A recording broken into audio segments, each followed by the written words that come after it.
Today we have a $10 budget challenge where we took our $10 and we went and found the rarest and most unique Pokemon cards we could with our $10 budget. Today we'll be giving away all 4 of these cards to one lucky community member. Just leave a like on this video, turn on that little notification bell by subscribing to the channel. Let me know what your favorite card from today's budget challenge is.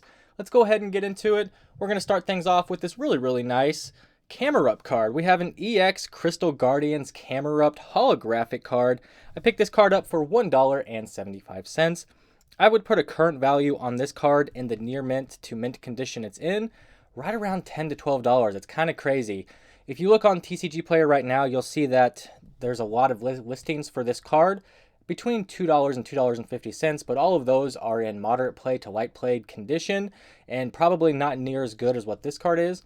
If I were to put this card on eBay, for instance, I could easily list it for $10 to $12 and somebody would pick it up. The reason why I picked up this card is EX Crystal Guardians is one of the most rare and valuable Pokemon card sets of all time.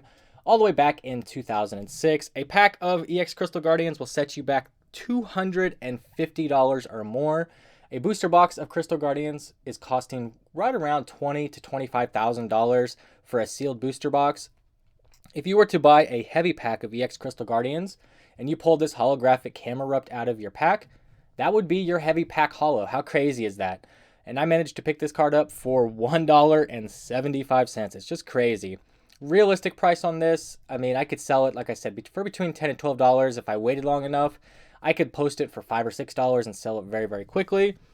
The PSA population on this card, the PSA 10 population is 22, PSA 9 population is 44. There have been no recent sales of this card, so basically anyone who's been sending these in to get graded have either sold them privately or they're keeping them for their personal collection. The biggest reason I've been picking up so many of these older era holographic cards is just because the pack price is getting so expensive. As the pack price and booster box price gets completely out of reach for most people, anybody who wants to collect this set is just going to start buying the single cards.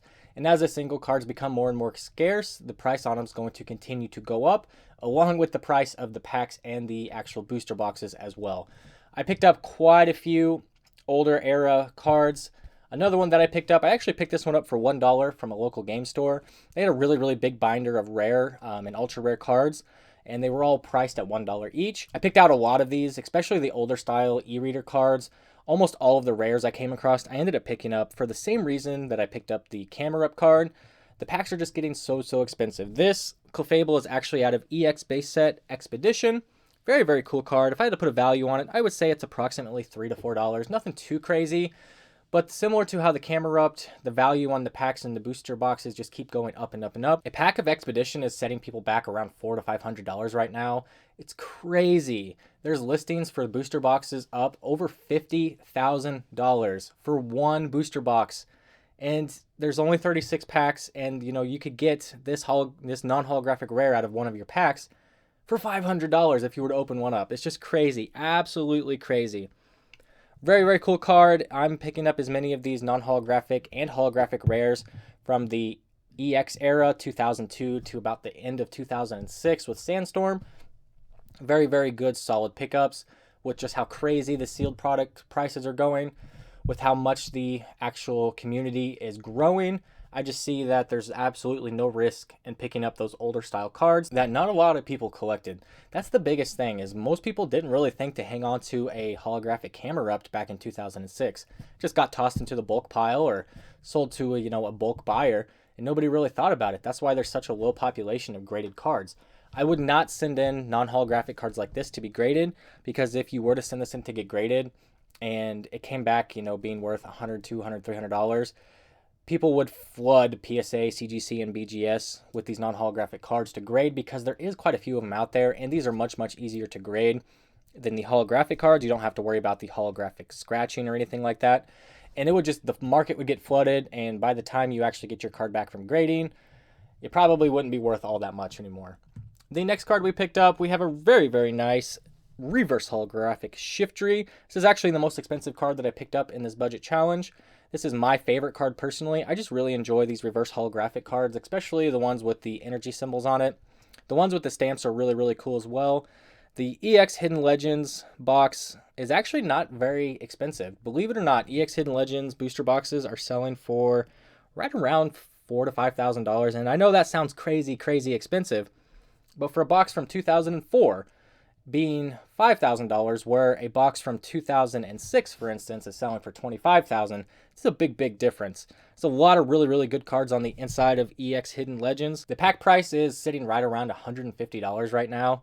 So if you were to divide up a $5,000 booster box by 36 packs, that would put you at about $160 per pack, which is, in my opinion, is a really, really good deal. I think I might actually go and buy that one. There was one on eBay. I might just go buy that. If it's no longer on eBay, it's because I bought it. But this is just a really, really cool card. I paid $3.42 for this card. There's actually not very many listings of this card available anywhere. The lowest listing for this card on eBay is like $20 right now, and there's not any near mint condition ones on TCG Player listed.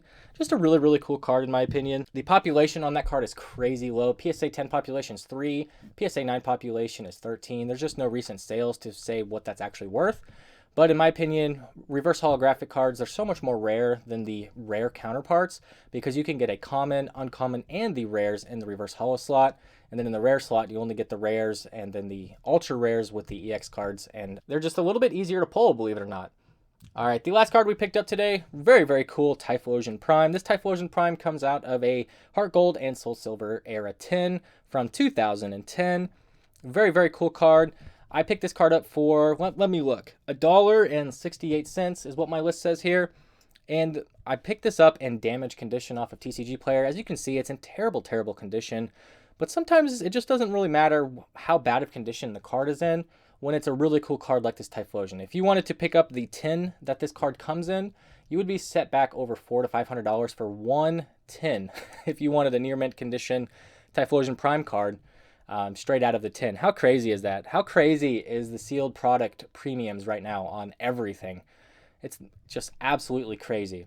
I've been picking up, cards like this for under $2 just because they're really, really cool. If I had to put a value on this card, I could see it selling for $4 to $5 on eBay. It's not really worth selling right now. This is more of a personal collection thing for me. It was a really, really cool find. I really like taking gambles on TCG Player. If I see a really cool card that's listed in damaged or heavily played condition, and it's like $1, $1.50, I'll take a risk on it. And sometimes they come back in somewhat okay condition. Other times they come back in, pretty beat up condition, but they still would look good in the binder. And then other times they're actually damaged and not really worth buying. But I've had so many, heavy play damaged cards come that were in such better condition that ended up being totally worth it. And it's a lot of fun because you don't really know what you're going to get. It's kind of a gamble, kind of like a mystery thing. It's just a lot of fun to do. Really, really good pickups on these 4 cards in my opinion. I could see these cards selling for as high as $30 if I were to try and resell them. Picking them all up at a price under $10, just a really cool buy in my opinion. Let me know what you guys think. Would you guys have picked these cards up at the prices that I paid? Do you guys think that I overpaid for any of these cards? Let me know down in the comments. I do appreciate you checking out this video, and I'll see you in the next one.